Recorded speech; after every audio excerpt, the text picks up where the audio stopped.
Okay, guys, let's get a deep dive topic on the show this morning. Boys, Johnny, you owned a gym. Marty, you spend a lot of time in the gym these days, training customers and so forth. Things seem to be changing, and social media has had a massive role in shaping gym culture. Marty, I know you spend a lot of time creating fun content around what's happening in the gyms. Let's get to this, guys. 43% of gym goers report feeling pressured to post about their fitness routines on social media. Social media has transformed gyms from a place of personal improvement to a stage for public display. Some would say maybe they've even turned into sex clubs or nightclubs or performance venues. Marty, I'm going to start with you first, brother, today. How social media has transformed the gyms from a place of personal improvement, literally. And I remember a piece of content you put up a couple of months ago where you showed me a gym where they were actually having a concert in the gym and working our way to this concert happening in the gym. Marty, you first. Talk about the changing roles of gym culture. Yeah, the gym is an intimate setting. Okay, you got people bending over, you got people with tight clothes on, you got people with skin showing. So it's already intimate. Let's keep it real. This is men and women. You see something you're attracted to, which probably going to happen in the gym, and you have certain thoughts. And with that alone, along with social media, with the dopamine of getting likes, getting clicks, getting follows, getting attention, people see a lane for that. Yeah. And so just in this era, it's just going to continue to 1x, 2x, 3x, 4x as social media continues to grow. The content is going to continue to get worse because people are always going to continue to want attention. Yes. Johnny, what are your thoughts on the changing of gym culture? I know it's been a few years since you've owned your gym, but as you sit back and observe from afar, what's your point of view on the whole situation? It really comes down to the fact that the person who is at the gym should have better judgment. In my gym, we were more of a boutique. Yes, it was public, but people came there for a purpose, and it was way too expensive for people to just show up there. And so we would actually have groups. If it was a group of high schoolers, we would call it a no phone zone. You put your phone in the bucket. Yeah. Because it was like, hey, your parents are paying a lot of money for you to be here. The last thing they want is for you to be on your phone when you're supposed to be learning how to kick ass. I would think that wouldn't work today. That work in 2024, Johnny? If you're in a really specific type of a program, yes. But if it's parents dropping their kids off to be babysit, no, I ain't gonna work. A lot of times parents will drop their kids off at some program because they just don't want to deal with them for a while. But those are usually fairly cheap, as to where my setup was a little different. But then there was the adult side. And what we did was, because we protected the culture big time. And if someone was disrupting that culture, and a phone might be one of many ways they could have disrupted it, they'd get warned. And if they basically third strike, they were out. They would lose their membership. We consider ourselves private for that reason. Yeah. Marty, is interesting. I like that. Marty, is social media in fitness, is it, let's just be frank here, man. Is it toxic, or is it just frankly the new reality?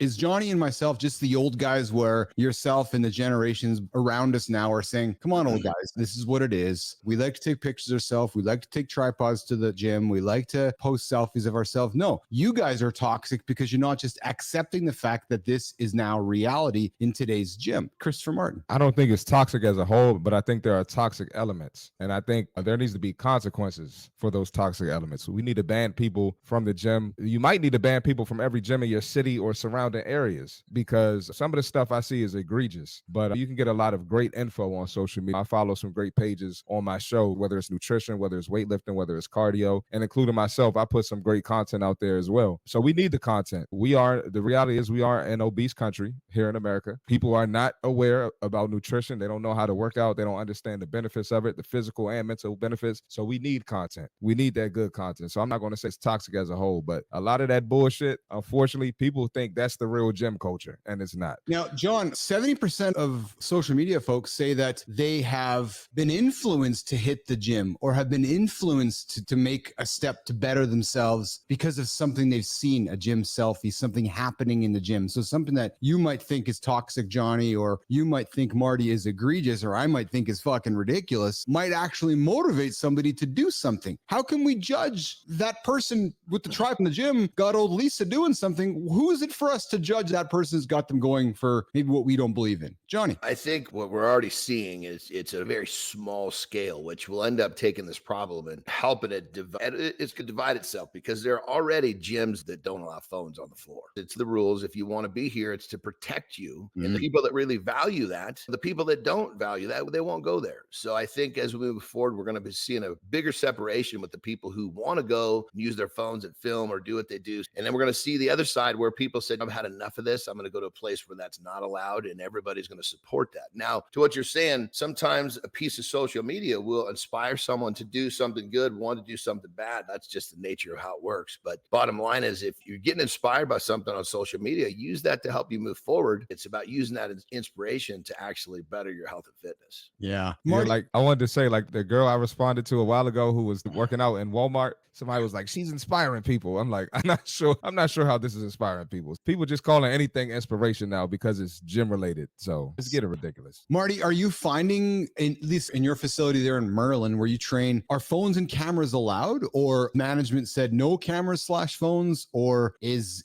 there a trend happening, Marty, or is it basically everything? Is it a free for all still? Chris? Everything's allowed in there. I think at this point, it's only private places that are doing it. I don't think from a legal standpoint, you couldn't have a public facility and make a rule like that. Somebody would sue your ass, which is ridiculous. I never heard that. I believe that the places that are popping up that are having these rules, they're doing it because they list themselves as private. That's how I did my gym too. Gave me full control. Yeah. We got So Young joining us here in the lab here. And So Young, good morning, So Young. What's shaking there, kid? Good morning, guys. My gym at Orange Theory does not allow phones inside the class.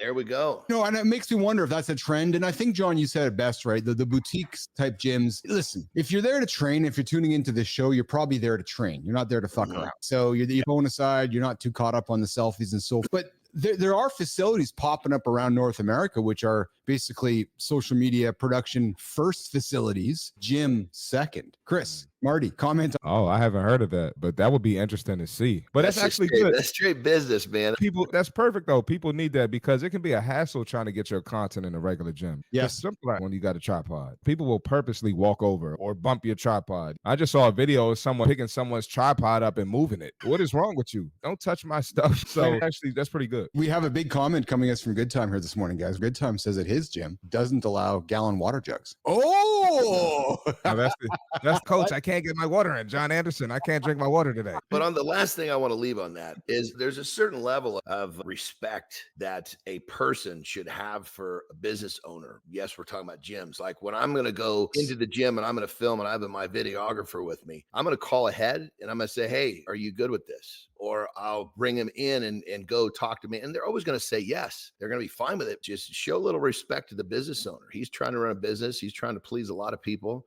A little respect goes a long way. I'm going to get to the lifestyle tip in a second with Johnny. But Marty, what the last 30 seconds, what logical advice, right? We could avoid so many problems if the dude or the dudette just picked up the phone and said, hey, Jim. Yeah, Jim. Yes, dudette or dude. I'm coming down to the gym today with my camera equipment to shoot. Okay, great. Johnny, the power of respect, eh? How far that goes if you just give the guy a heads up that you want to do that. Never even thought about that, but man, the power of respect that would happen if you did that. I just want to add a lot of influencers in general, but specifically fitness influencers are super entitled and assholes, and they think they could do whatever they want. I'm sure Johnny has met some people in the fitness world that some of the people just so rude and so full of themselves. So that's probably an issue right there and why they wouldn't call ahead. On the road, I tell my videographer, look, you find us a spot, call around, find the spot that's welcoming us, because it's just, again, it's respect. It even helps us because then we don't have resistance from management when we're in there doing our thing. Love it. All right, so the sound effect, lifestyle tip of the day, something. And hey, you never know when John might say put some protein in your pocket like ground beef or nuts. Johnny Andersen, the lifestyle tip, coming up.